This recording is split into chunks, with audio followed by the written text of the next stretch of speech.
Hello friends, good morning. कैसे हैं आप लोग? आज है 8 फरवरी और हम लोग 8 फरवरी का आज करंट अफेयर देखेंगे। ठीक है, तो एरा वर्ड में आपका स्वागत है और यही उम्मीद कर रहा हूँ कि आप लोग पढ़ाई लिखाई बहुत अच्छे से कर रहे होंगे और हमारे चैनल को सब्सक्राइब जो है थोड़ा ज़्यादा से ज़्यादा करवाइए। कमेंट भी आप लोगों का नहीं आ रहा है, ये शिकायत है। कमेंट करके कम से कम बताइए तो मतलब क्या चाहिए, क्या सुझाव चाहिए जो है। तो इसी प्रकार जैसे एक दो लोगों का आया है कि उन्होंने कहा कि हाँ थोड़ा डिटेल में। ठीक है, मैं अपनी तरफ से जितनी कोशिश कर रहा हूँ थोड़ा डिटेल में ही चल रहा हूँ। बाकी जैसे कि आज से जो है 7 बजे से हमारा पेड क्विज स्टार्ट है और जो है 8 बजे से जो है हमारा फ्री वाला क्विज जो है स्टार्ट हो गया है।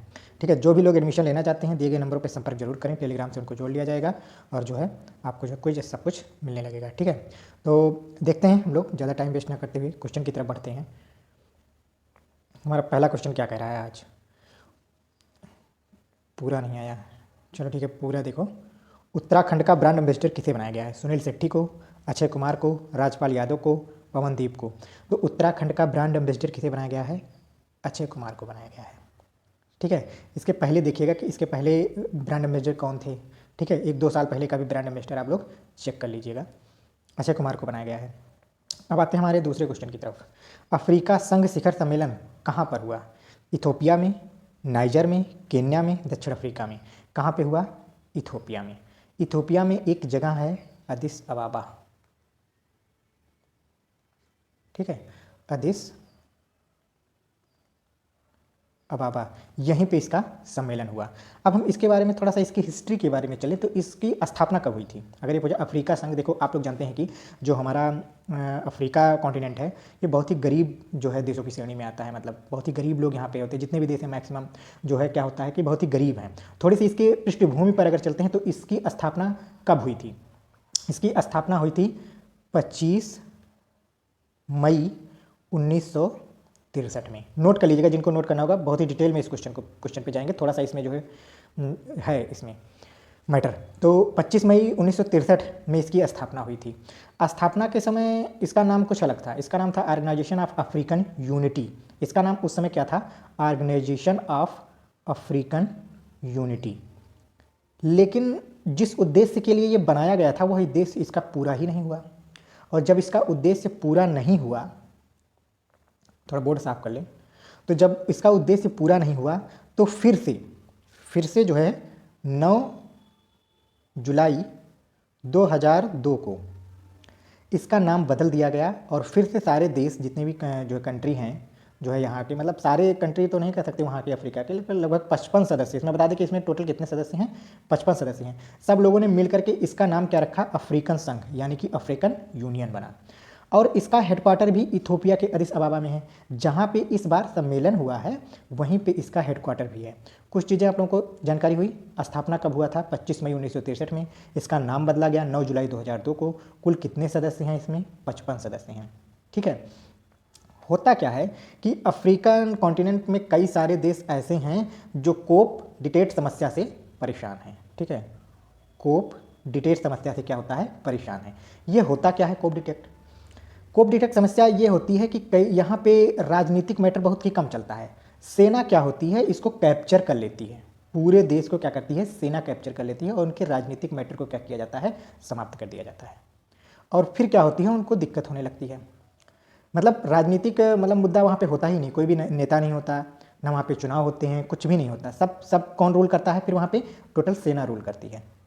इसकी समस्या से कई सारे देश जो है, अभी आपने देखा होगा युगांडा के बारे में देखा होगा, और भी कई सारे देश होते हैं। बुरुंडी का नाम सुना होगा, वहाँ पे भी ऐसा कुछ हुआ था। ठीक है, तो इसमें पता करिए, मतलब आपको जानकारी दे रहे हैं कि इस समस्या से ये पूरा कॉन्टिनेंट, मैक्सिमम देश इस समस्या से क्या हो रहे हैं? गुजर रहे हैं। इसी को समाप्त करने के लिए यह मतलब अफ्रीकन संघ क्या हुआ था? बनाया गया था। तो बहुत ज़्यादा तो नहीं डिटेल में चले जा रहे हैं, चलो ठीक है कोई बात नहीं, थोड़ा सा और तेज चलते हैं। तो क्या हुआ कि अब ये बनाया गया। कोप डिटेक्ट समस्या आपको समझ में आ गई, कोप डिटेक्ट समस्या क्या है। ठीक है, फिर वैक्सीन शॉर्टेज भी यहाँ पे है। अब आप समझ लीजिए इतना गरीब कॉन्टिनेंट है, कई सारे सदस्य, इसमें वैक्सीन शॉर्टेज कितना हुआ है? लगभग अभी यहाँ पे 11% लोगों को केवल वैक्सीन दिया गया है। ठीक है, इसके लिए भी जो है यहाँ पे इसलिए सम्मेलन हुआ कि ऐसा कुछ बनाया जाए कि जिससे हम अमीर देशों से जो है वैक्सीन खरीद सकें और अपने अपने देशों को जो है कई सारे लोगों को जो कोरोना वायरस के जो है वैक्सीन उसको लगवा करके ठीक कराया जा सके। तो आप इतनी समझ में आ गया होगा, इसकी पृष्ठभूमि हमने मैक्सिमम चीज़ें हमने बता दी। ठीक है, चलो नेक्स्ट क्वेश्चन की तरफ चलते हैं। तीसरा क्वेश्चन क्या कहता है हमारा, सघन मिशन इंद्रधनुष 4.0 का शुभारंभ कहाँ किया गया। सघन मिशन इंद्रधनुष 4.0 का शुभारंभ कहाँ किया गया। नई दिल्ली में, जयपुर में, मुंबई में, हैदराबाद में। कहाँ किया गया, नई दिल्ली में। और नई दिल्ली में जो हमारे स्वास्थ्य मंत्री कौन है, स्वास्थ्य मंत्री यानी कि हेल्थ मिनिस्टर कौन है, डॉक्टर मनसुख मांडविया जी हैं। ठीक है, कौन है, डॉक्टर मनसुख मांडविया जी हैं। ठीक है, चलो नेक्स्ट क्वेश्चन की तरफ चलते हैं हम लोग। 4th नंबर का क्वेश्चन थोड़ा सा बड़ा है, देखते हैं। विकलांग व्यक्तियों के लिए भारत का पहला आई वेस्ड, ए आई वेस्ड होगा। ये थोड़ा सा यहाँ पे देख लेना, यहाँ पे ए आई वेस्ड है। ठीक है, ए आई वेस्ड क्या बनाया गया, जॉब पोर्टल बनाया गया है। ठीक है, ए आई बेस्ड जॉब पोर्टल बनाया गया। ए आई का मतलब फुल फॉर्म क्या होगा, ए आई का फुल फॉर्म क्या होगा, आर्टिफिशियल इंटेलिजेंस। ठीक है, तो इसको किसके लिए बनाया गया है, मतलब विकलांग व्यक्तियों के लिए। इसका नाम क्या है, स्वराज्यता, सानिध्य, यथार्थ। और 4th ऑप्शन क्या है कि स्वाभिमान, लेकिन इसका आंसर क्या है, सी ऑप्शन है हमारा, स्वराज्यता। ठीक है, इसके बारे में अगर थोड़ा सा बता दें कि आईआईटी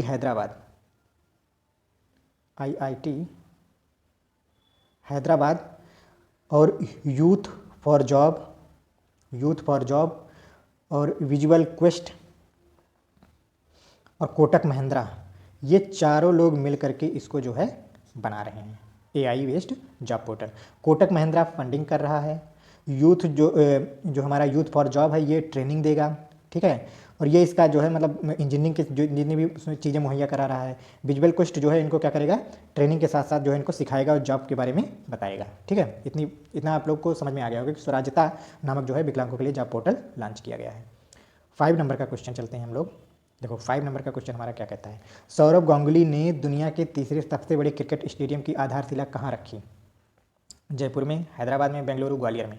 कहाँ पे रखी है, जयपुर में। तो ये तीसरा है, ये देख रहे हैं तीसरा। तो भैया पहला कौन सा है, पहला कौन है, नरेंद्र मोदी स्टेडियम। कहाँ पे है, कहाँ पे है ये, अहमदाबाद में, मोटेरा स्टेडियम, जिसका नाम अभी बदला गया पिछले साल। ठीक है, और दूसरा सबसे बड़ा, ये तीसरा है तो दूसरा सबसे बड़ा कौन सा स्टेडियम होगा, मेलबर्न क्रिकेट ग्राउंड। कहाँ पे है ये, ऑस्ट्रेलिया में है। ठीक है, इतनी बात आप लोगों को समझ में आ गई होगी। तो सौरव गांगुली ने जो है इसका क्या किया है, आधारशिला रखी है। ठीक है, जयपुर में। नेक्स्ट क्वेश्चन की तरफ चलते हैं हमारा, सरिस्का टाइगर रिजर्व बाघों की संख्या में कितनी वृद्धि हुई, 25 की, 30 की, 27 की या 20 की। नीचे 20 है। ठीक है, तो सरिस्का टाइगर रिजर्व में बाघों की संख्या में कितनी वृद्धि हुई है, कितने बाघ हो गए हैं, टोटल 25 बाघ हो गए हैं। दरअसल हुआ था कि 2008 में यहाँ पे बाघ, 2008 में बाघ कितने थे, 0 थे। तो रणथंभौर जो टाइगर रिजर्व है यहाँ से बाघ ट्रांसफ़र किए गए थे। अभी मतलब बहुत ही अच्छा एक न्यूज़ है कि मतलब कि यहाँ पे बाघों की संख्या क्या हो गई है, बढ़ गई है। ठीक है, और बताया जाए कि टाइगर रिजर्व जो हमारा प्रोजेक्ट टाइगर रिजर्व कब स्टार्ट किया गया था, 1973 में। ठीक है, तो इतनी जानकारी बहुत ठीक है। और क्या बताएं कि जैसे अब और बता दें कि भारत का पहला टाइगर रिजर्व क्या था, मतलब अगर आपसे पूछा जाए कि भारत का पहला टाइगर रिजर्व कौन सा था, first Bandipur tiger reserve, Karnataka. कौन था, बांदीपुर टाइगर रिजर्व कहाँ पे है, ये कर्नाटक में है। ठीक है, इसके बाद जिम कॉर्बेट आता है। दोनों 1973 में ही बने हैं, लेकिन डेट के हिसाब से जो है कर्नाटक आगे है, और फिर कर्नाटक सबसे पहला है। और दूसरा कौन सा हमने बताया, जिम कॉर्बेट, ये दूसरा है। जिम कॉर्बेट कहाँ पे है, उत्तराखंड में है। ठीक है, और पहला कौन था, बांदीपुर कर्नाटक, ये पहला टाइगर रिजर्व था। प्रोजेक्ट टाइगर कब लॉन्च किया गया था, 1973 में। ठीक है, नेक्स्ट क्वेश्चन की तरफ चलते हैं। 7वां क्वेश्चन हमारा क्या कहता है, कोविड-19 वैक्सीन लगाने वाला भारत दुनिया का पहला देश कौन बना। तो हमने मान लो आंसर ही बता दिया, यूएसए, भारत, चीन, जापान। तो कौन सा देश है हमारा, भारत ही है, हमारा भारत महान ही है ये, डीएनए वैक्सीन लगाने वाला। थोड़ा सा क्वेश्चन आप देख लीजिए, कोविड-19 डीएनए वैक्सीन लगाने वाला दुनिया का पहला देश कौन बना, भारत बना। ठीक है, ध्यान रखना। नेक्स्ट क्वेश्चन की तरफ चलते हैं हम लोग। 8वां क्वेश्चन है हमारा, जेएनयू की पहली महिला वीसी कौन बनी, सुमित्रा नौटियाल, शांति श्री पंडित, मीनाक्षी भदौरिया, शांति भटनागर। कौन बनी है, शांति श्री पंडित जी। अभी तक यहाँ पे कोई महिला वीसी नहीं बना था। तो जेएनयू की स्थापना जानते ही होंगे आप लोग, 1969 में हुआ था। ये यहाँ पे पढ़ी भी हैं, जेएनयू की जो है छात्रा भी रह चुकी हैं, और अभी जो है प्रोफेसर थी। अभी इनको क्या बना दिया गया है, वाइस चांसलर बना दिया गया है। ठीक है, नेक्स्ट क्वेश्चन की तरफ चलते हैं। चक्रवात आना, इसके बारे में भी थोड़ा सा हम लोग डिटेल करेंगे। चक्रवात आना कहाँ पर आया था? मेडागास्कर, दक्षिण अफ्रीका, चिली, अर्जेंटीना। ये कहाँ पे आया था? ये मेडागास्कर में आया था। ये कुछ महीने पहले आया था। अभी जनवरी में जनवरी नहीं, फरवरी में ही 2-3 दिन पहले एक तूफान आया था। मुझे उसको बताना आप लोगों को ज़रूरी है, क्योंकि उसका नाम था बरसी राई। उसका नाम क्या था? बरसी राई। यह तूफान आया था। ये तो आया था नवंबर दिसंबर में, ठीक है। अभी फरवरी में कौन आया है? बरसी राई तूफान आया है। मुझे ये बताना, ये भी कहाँ पे आया है? मेडागास्कर में ही आया है। तो चक्रवात आना कहाँ पे आया है? मेडागास्कर में आया था। और बरसी राई भी जो है यहीं पे आया है, ठीक है। तो इसके बारे में और थोड़ी सी जानकारी दे दें। चलो ठीक है, इतना बहुत है जो है। नेक्स्ट क्वेश्चन की तरफ चलते हैं हम लोग। ये हमारा जो है 10वां क्वेश्चन है। होशंगाबाद जिले का नाम बदलकर क्या रखा गया मध्य प्रदेश सरकार ने? क्या रखा है मध्य प्रदेश? कुंडेश्वर धाम, माखन नगर, नर्मदापुरम और या फिर जो है शिवपुरम। क्या रखा गया है? होशंगाबाद जिले का नाम बदलकर जो है क्या रखा गया है? नर्मदापुरम। यह नर्मदा नदी के किनारे स्थित है। कहाँ पे स्थित है? नर्मदा नदी के किनारे स्थित है, इसलिए इसका नाम क्या रखा गया है? नर्मदापुरम। अभी 3 जगहों का नाम मध्य प्रदेश सरकार ने बदला है। होशंगाबाद का नाम नर्मदापुरम, बबई का नाम क्या हुआ है? माखन नगर, ठीक है।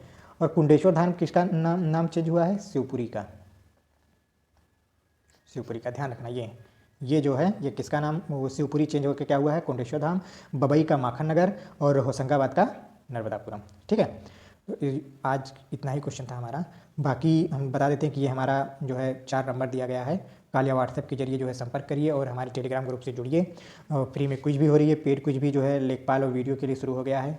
फ्री क्विज जो है हो रही है, लेखपाल का भी है और वीडियो का, वहाँ पे आप लोग जुड़ सकते हैं। प्लस पीसीएस के लिए भी जो भी बैच है उसके बारे में बता दें।